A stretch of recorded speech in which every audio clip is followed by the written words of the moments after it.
기원전 490년 그리스 마라톤 평원에서는 역사에 남을 전투가 벌어졌습니다. 1만 명, 10,000명의 아테네 군대가 10만 명의 페르시아 대군과 맞서 싸우는 전투였습니다.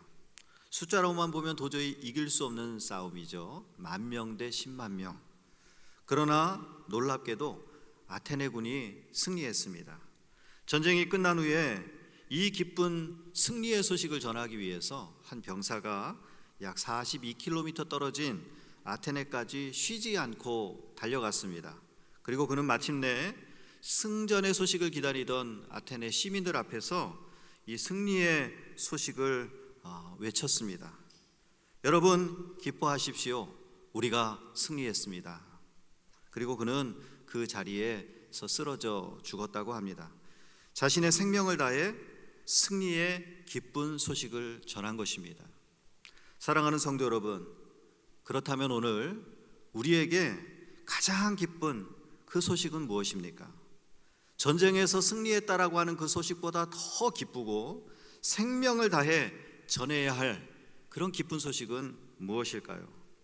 그것은 바로 하나님께서 사망의 죄에 매인 인간들을 구원하시기 위해서 그 독생자 예수 그리스도를 이 땅에 보내셨다라고 하는 소식입니다. 또한 예수님은 우리의 죄값을 대신 담당하시기 위하여 십자가에서 죽으시고 부활하셨고, 누구든지 예수 그리스도의 이름을 믿기만 하면 영생을 얻게 된다라고 하는 놀라운 소식인 것이죠. 여러분, 이것이 복음입니다. 기쁜 소식입니다. 이제 예수 그리스도의 이름을 믿는 자들에게는 결코 정죄함이 없다고 했습니다. 죄와 사망의 권세에서 해방되어 예수 믿는 자는 하나님의 자녀로 살게 되었다라고 하는 사실이죠. 얼마나 기쁘고 감사한 은혜의 소식입니까? 누가라고 하는 분이 바로 이 복음, 이 기쁜 소식을 전하기 위해서 누가 복음을 기록했습니다. 그는 사도 바울처럼 위대한 설교자도 아니었고 또 신학 공부를 많이 한 신학자도 아니었습니다. 그는 사람들의 병을 치료하던 의사였습니다. 이 의사 누가가 예수님을 만나고 복음을 확신하게 되니까 이 기쁜 소식을 필요로 하는 누군가에게 전하고 싶은 확신이 생겼던 것이죠. 특별히 누가는 세상의 권력과 재물을 의지하고 그것을 소망하며 살아가던 데오빌로 각하에게 하나님이 주시는 이 기쁜 소식을 전하기 위해서 직접 글을 쓰게 되었습니다. 그것이 바로 누가복음이고요. 앞으로 계속해서 저는 여러분들과 함께 이 누가복음이 전하는 기쁜 소식을 함께 나누려고 합니다. 오늘은 그 복음의 시작입니다. 하나님의 소식을 전하는 천사 가브리엘이 갈릴리 나사렛이라고 하는 동네에 살고 있는 처녀 마리아를 찾아가서 온 인류의 미래를 바꾸게 되는 그런 놀라운 위대하고 놀라운 그 기쁜 소식을 전하고 있습니다. 오늘 천사 가브리엘이 마리아에게 전한 기쁜 소식을 세 가지로 우리 함께 나누고자 합니다. 첫 번째로 하나님은 은혜를 베푸시는 분이다 라고 하는 것입니다. 오늘 본문 28절 말씀 보니까 천사가요 마리아를 향해서 이렇게 말합니다. 은혜를 받은 자여 평안할지어다. 주께서 너와 함께 하시도다. 천사가 마리아를 만났을 때 첫 인사가 무엇입니까? 은혜를 받은 자여 평안할지어다. 가브리엘의 첫 인사는 마리아의 자격이나 조건이 아닌 하나님의 은혜로 그를 축복하고 있는 것이죠. 이 말을 듣고 마리아는 놀랐습니다.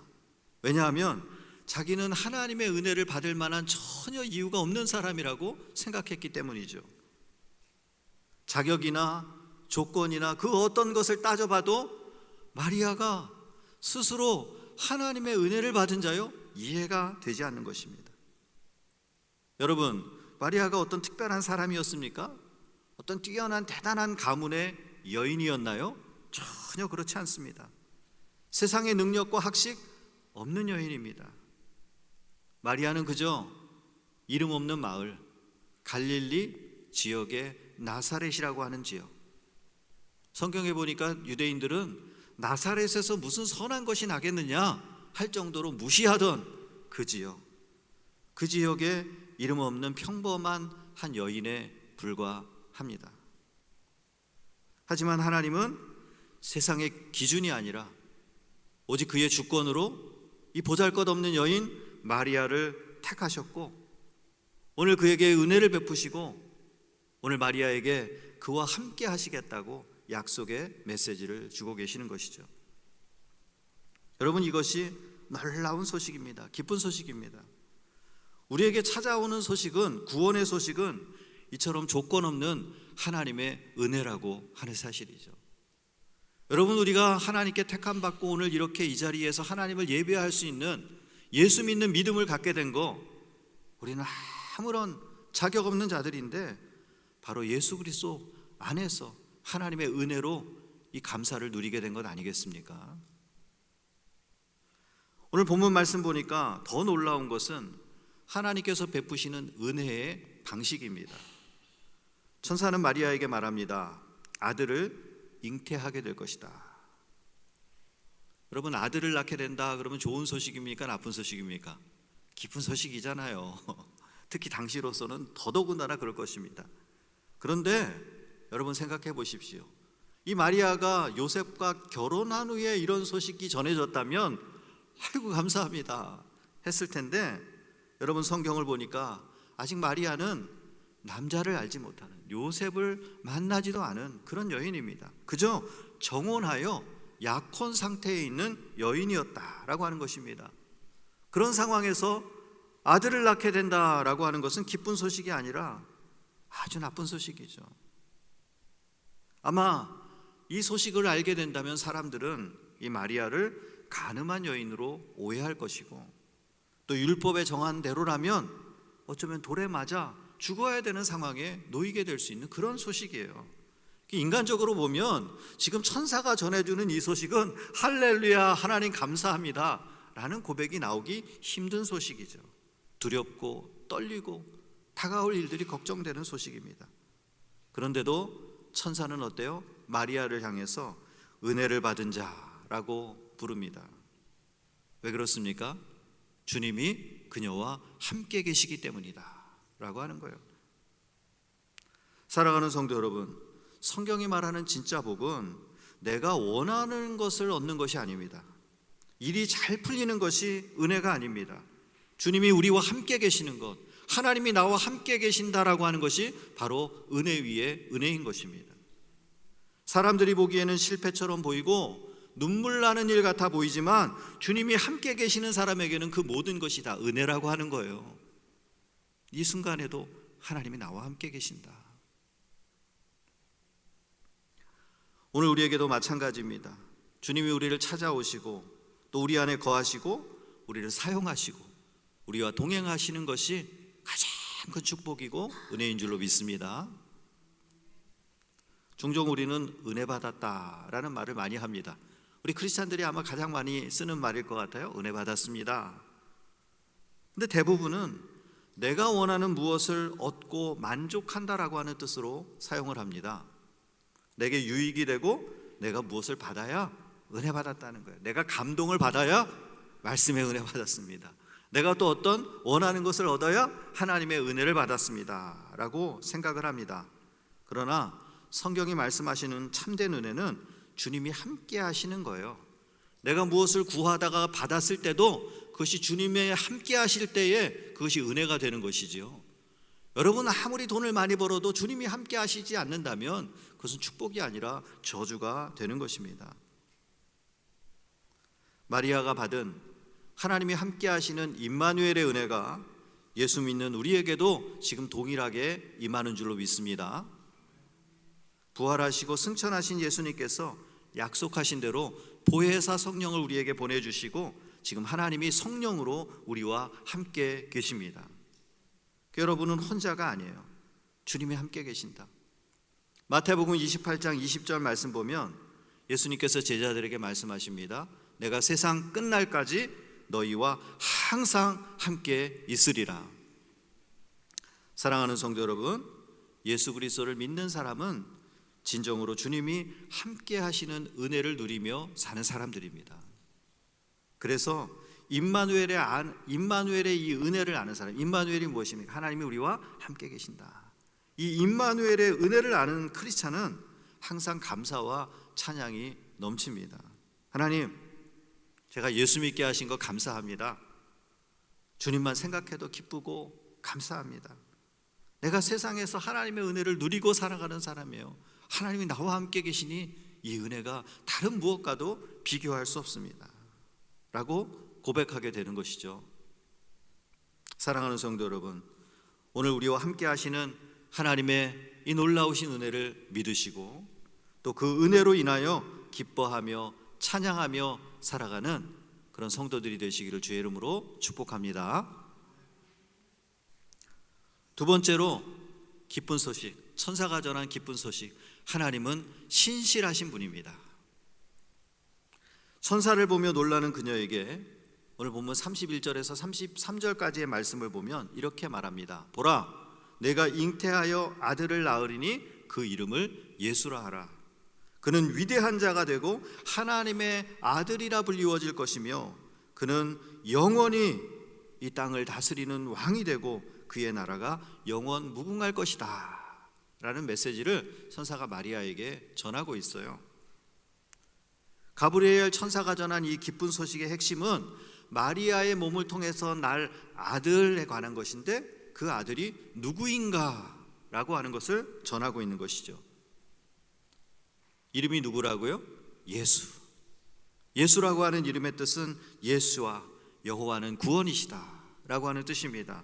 그리고 마태복음 1장 21절 말씀 보면 이는 그가 자기 백성을 그들의 죄에서 구원할 자이다. 그리고 그는 지극히 높으신 하나님의 아들로서 영원한 나라의 왕으로서 이 온 땅에 영원한 왕국을 세워가실 그 왕이신 그리스도이심을 선포하고 있습니다.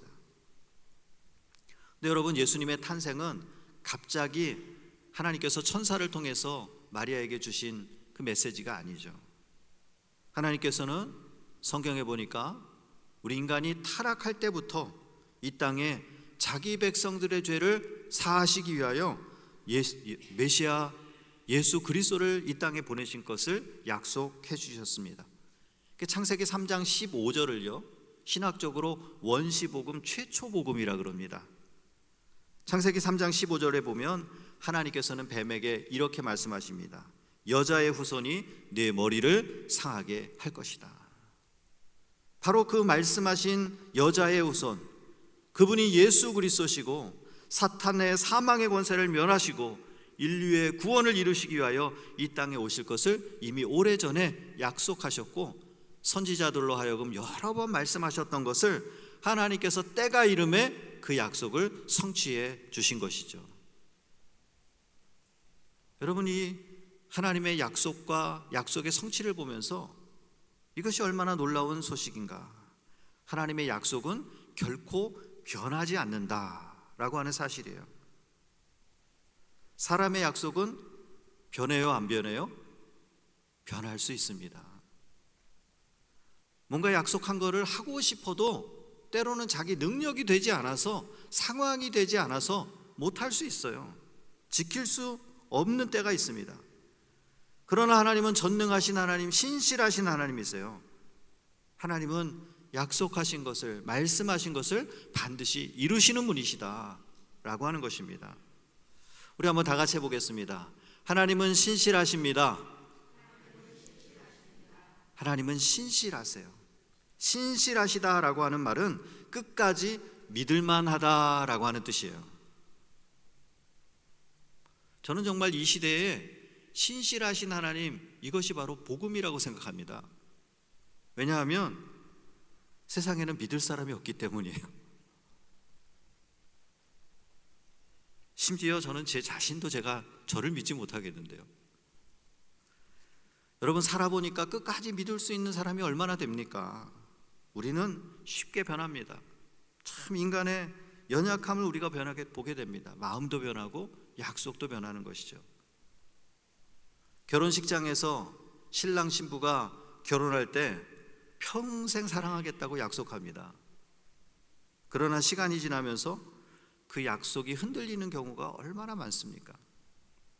저도 결혼식 주례를 참 많이 했습니다. 청년 사역들 하면서 꽤 많이 해보았는데요, 결혼식에서 신랑 신부는 정말 서로를 사랑하는 마음으로 서약을 합니다. 검은 머리가 파뿌리가 되도록, 흰 머리가 되도록 끝까지 서로를 사랑하겠습니까? 라고 질문을 하면 다 결혼식장에서는 네! 라고 자신 있게 대답을 합니다. 당신은 기쁠 때나 슬플 때나 가난할 때나 부할 때나 건강할 때나 약할 때나 배우자만을 평생 사랑하기로 약속합니까? 네! 라고 아주 자신 있게 대답을 합니다. 그런데 결혼식이 끝나고 결혼 생활이 시작되면서 문제가 발생하죠. 검은 머리가 파뿌리같이 하얘지기는커녕 벌써 서로의 마음이 바뀝니다. 많은 부부들이 얘기합니다. 내가 지금 함께 사는 사람이 결혼하기 전에 내가 만났던 사람이랑은 다릅니다. 내가 이럴 줄 알았으면 결혼하지 말 걸 그랬습니다. 어디서 많이 듣던 얘기 같은데요, 제가. 여러분, 인간 연약합니다. 약속을 찰떡같이 해도 마음이 변하고 지킬 수 없는 상황이 된다는 거예요. 하지만 하나님은 다르십니다. 하나님은 약속하신 것을 반드시 지키시는 분이다 라고 하는 사실이에요. 그러므로 사람의 말보다 하나님의 약속을 꼭 붙잡으시길 바랍니다. 환경은 변해도 하나님의 말씀은 변하지 않아요. 성경은 신실하신 하나님에 대해서 이렇게 증거합니다.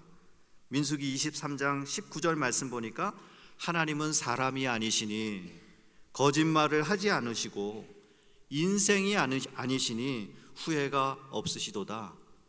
어찌 그가 말씀하신 바를 행하지 않으시며 하신 말씀을 실행하지 않으시랴. 마태복음 5장 18절 말씀 보면 천지가 없어지기 전에는 하나님의 말씀은 1.1획도 결코 없어지지 아니하고 다 이루리라 라고 말씀하세요.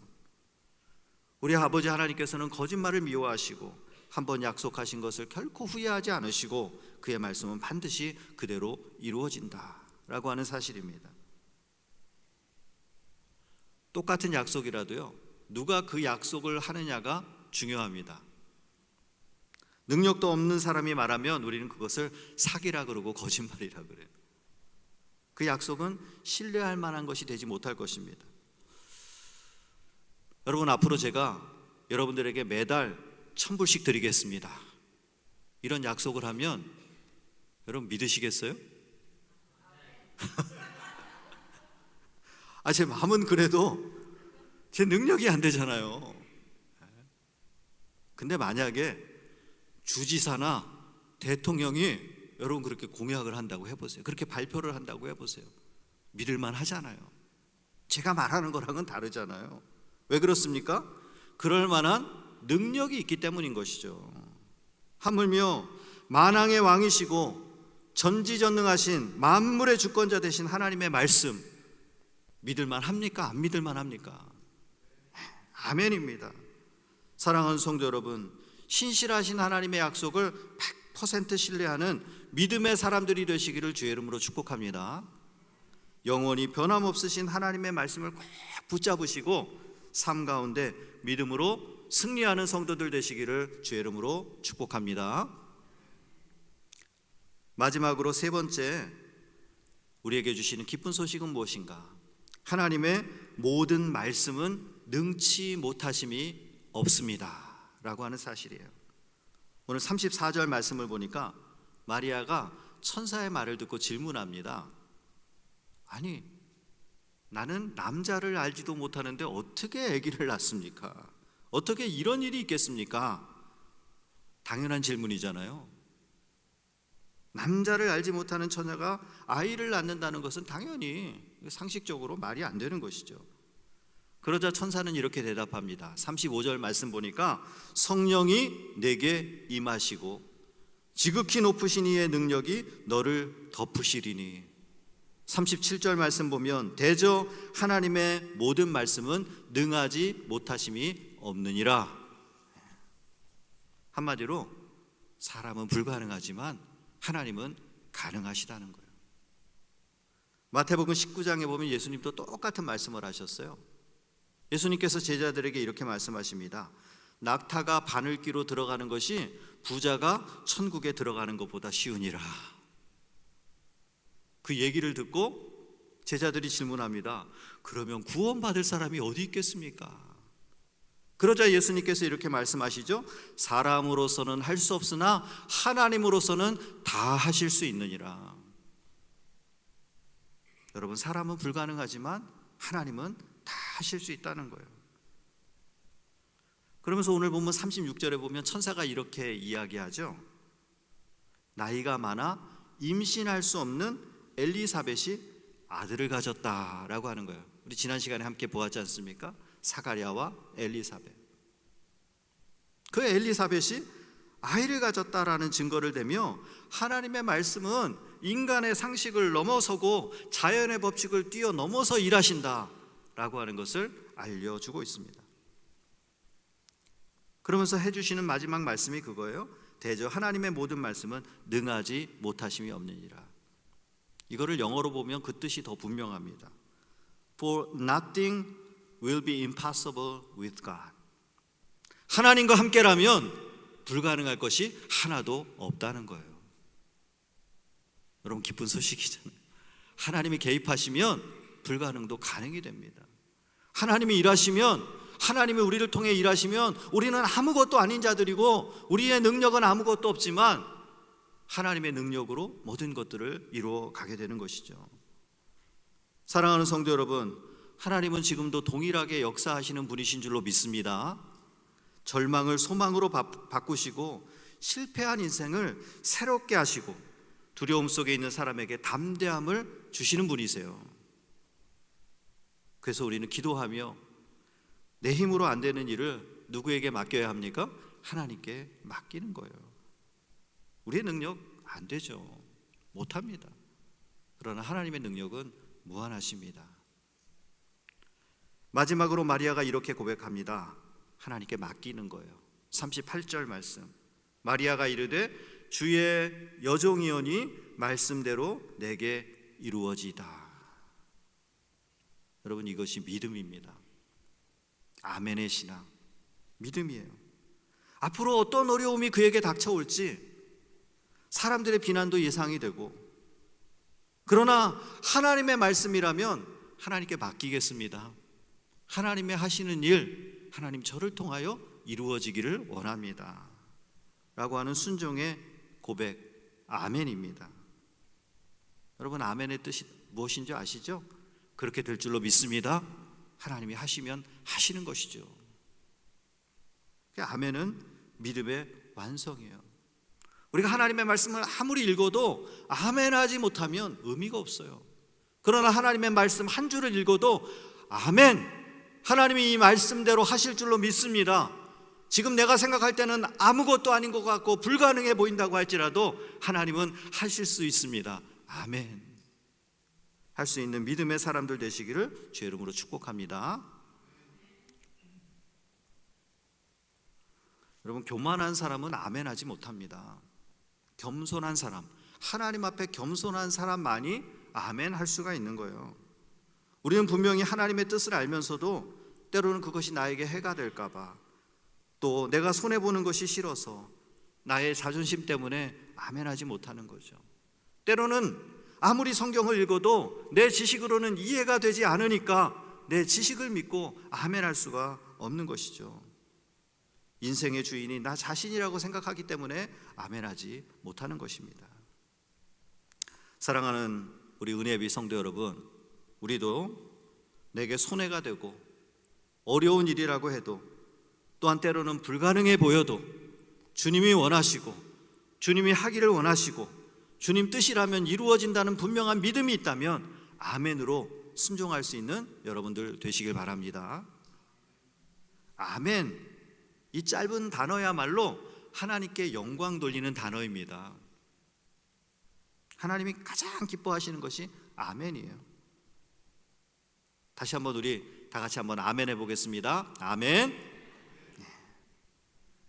주님 말씀대로 이루어지기를 원합니다. 이 고백 위에 하나님의 역사가 시작될 것입니다.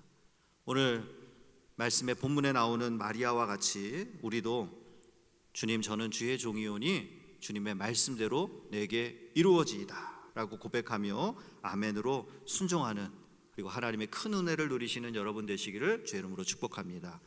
이제 말씀을 마치려고 합니다. 사랑하는 성도 여러분, 오늘 말씀을 통해서 주신 기쁜 소식 세 가지를 꼭 기억하시길 바랍니다. 하나님은 그가 택하신 자에게 은혜를 베푸시는 분이십니다. 하나님은 신실하신 분이십니다. 약속하신 것을 반드시 지키시는 분이십니다. 믿을 만한 분입니다. 하나님은 능치 못하심이 없습니다.